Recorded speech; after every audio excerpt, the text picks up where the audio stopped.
In this video, we're going to talk about the fundamental jobs of a chorus, and we're going to talk through sort of a checklist of things that we need to make sure our chorus is accomplishing. Let's talk about it. Let's get the most obvious one over with, and that is that your chorus simply needs to be the highlight of your song. Now, before diving more deeply into this, I do want to throw the caveat out there that, of course, like everything else creatively, rules are somewhat made to be broken.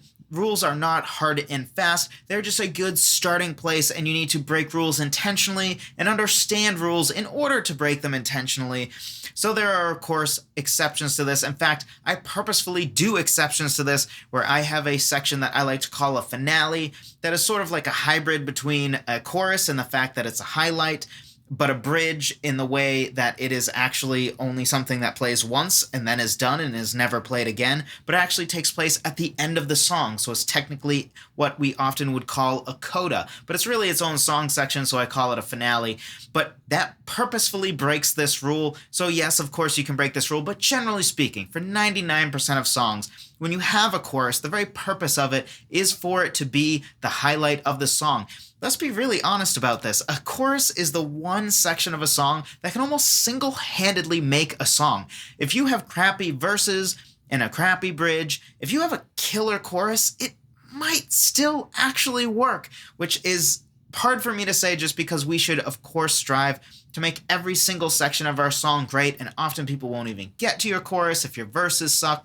And of course, we should take pride in our craft and try to make sure every single part of our song is absolutely killer. But the reality is that nobody listens to a song because they say, hey man, the first verse of this song is dope. The rest isn't very good. The chorus is trash, but hey, I really like the first verse. Like, nobody in all of human history has said that, I don't think. But there are plenty of people that are like, I don't know, the verses kind of bore me, and then the chorus comes on, and they're like, yeah! So the reality is, it is just the most important part of the song, so you need to make sure you absolutely crush it in the chorus. So what goes into really being the highlight of the song? First of all, this is the part of the song that is probably going to be the most dynamically large. What do I mean by that? Well, there are several parts to this, but really when you think of your song in the context of, say, a waveform, right? So a waveform is really just how loud the song is at any given part.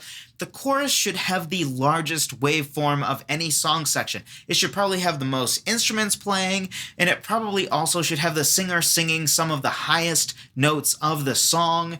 It also tends to have fewer words and therefore have notes that are held for longer than the verses, which really helps to add to sort of the grandioseness and the epicness of the chorus. And at the end of the day, the chorus just needs to be that section that everyone knows and loves. If you can picture people listening to a song that they only sort of know on the radio, probably what you can picture is something like people sort of mumbling the words in the verses. They don't really know the words. They half care, but they kind of want to sing along. But then the chorus comes in and their eyes light up and they're like, yeah, I know this part. The chorus really does need to have that effect. Of course, ideally people memorize our whole song because the whole thing is killer and they really love our song. But if there's one section of the song where people should be like, oh, I do know this song, or like, oh yeah, I love this song. I know what this song is now. It's definitely the chorus. The next thing that your song really needs to accomplish is to communicate the central idea or central theme of your song.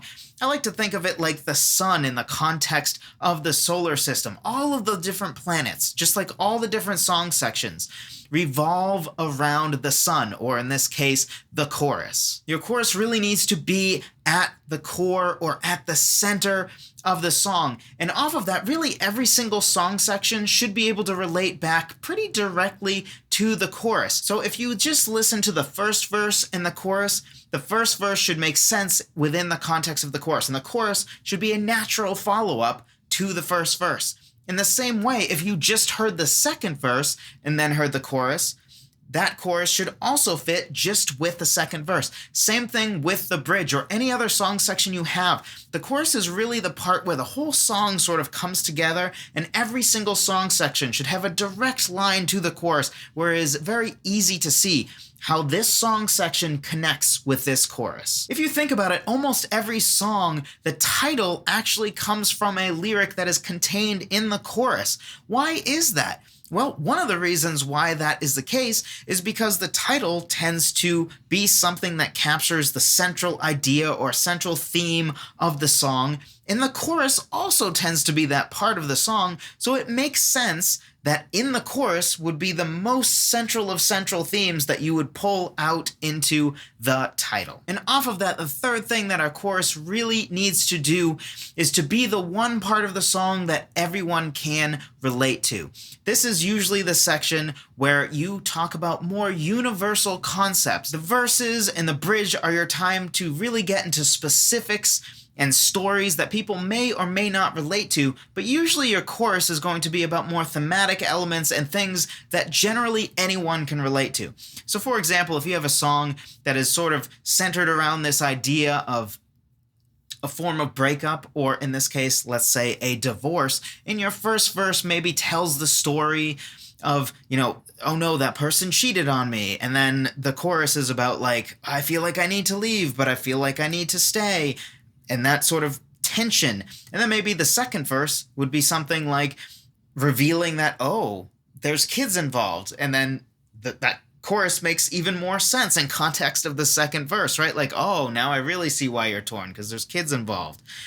So in that context, even if you've never been married, much less divorced, and you've never had kids, you can still relate to the central concept of being with someone and feeling like you need to leave, but also feeling like you should stay at the same time. That's a pretty universal experience, whether you've been married or not. In fact, you might not have even dated anyone and still be able to relate to that feeling. And then thinking really practically on this point, the chorus tends to be the part where everybody sort of comes in and sings together, right? Back to what I said before about, people may or may not know the words of your verses and your bridge, but the chorus is the part that, in theory, if people know your song at all, that is the part that they can sing along with.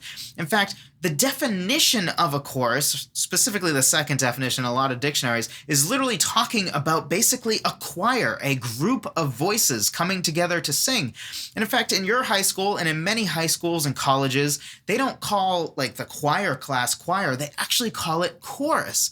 And that's because the term chorus actually comes from that very idea. That's the part where all the voices come together. It's not really a solo anymore. Now it's all of us singing together. And the last job of a chorus that I want to touch on in this video is to be very efficient with words. A part of what makes choruses easier to memorize is they tend to be less wordy. And there's several reasons for this. One is that it's just easier to memorize if you have fewer words, but also the tendency is that choruses tend to have longer held notes and be a little bit more epic, and a part of what sounds more epic tends to be holding notes for longer.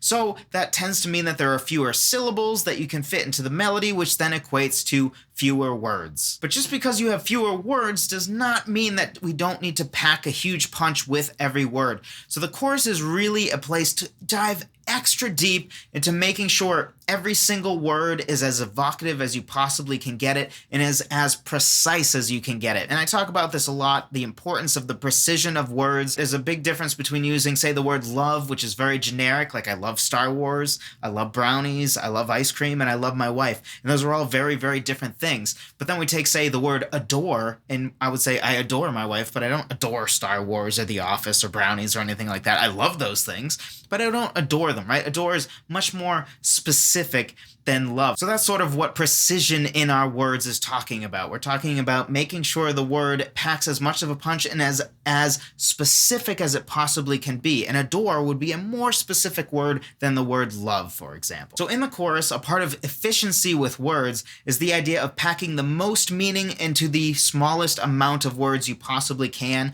And a big part of this is making sure we are precise in our words. So I hope this video was helpful to you. And if it was, speaking of being precise with words, something else you might find helpful is my 6-step lyric writing checklist, because honestly, probably the hardest part of writing songs for a lot of songwriters is the lyrics. And I think there's several reasons for this. One of the reasons is that most of us come from a background of a musician first and foremost, and then we sort of learn poetry and lyric writing in order to write songs, but we're not really a poet first and foremost, we're a musician first and foremost. So it makes sense that the music is more natural to us than the lyrics. But another reason I think we tend to struggle when it comes to lyric writing is that we try to bite off more than we can chew in one step. Often we'll find ourselves staring at a blank page saying, all right, time to write lyrics, but we might not even know what the song's about, or we just vaguely know what the song is about. We don't know what words to use, and we're already trying to force ourselves to write lyrics off the top of our head, basically improvising words in a sense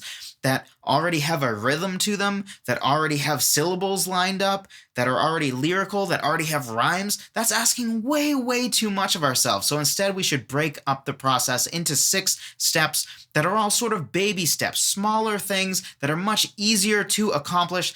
And this will take you all the way from just gathering song ideas all the way to a finished lyric that you can be really proud of, and that passes what I like to call the frame test. The basic idea of a frame test is that if you printed out your lyrics and put it into a frame and put it on the wall, would it pass as poetry, right? Is it something that is good even without the music and the emotions of the melody and a great singing performance and cool sounding guitars to sort of cover up its weaknesses?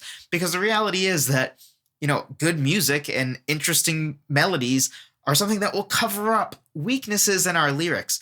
But if we want our lyrics to be truly something awesome, what we need to do is make sure our lyrics are so good that they could pass as poetry, and they are good even on their own without the help of music. That way the music just makes them even better. So if that's something that seems interesting to you, or you at least want to get halfway there and get better at writing lyrics and be more efficient in writing lyrics and being able to break it up into smaller steps so that lyric writing can become more fun of a process and less stressful or less annoying or irritating of a process, be sure to check that out. Link in the description down below. It's at songwritertheory.com/lyric checklist.